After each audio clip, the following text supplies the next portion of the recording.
Second row back on the inside schedule to be the 4J, Aaron Gilliam, alongside the 36, Rick Hansen. Row number 3 to the inside, the 28Q, Sean Quinn on his outside, the 35K, Dylan McCann.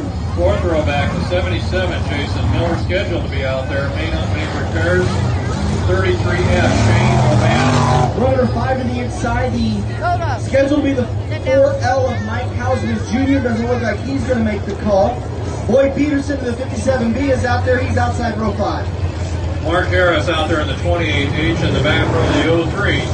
Shaylee Bade. The real estate pace car facing this field.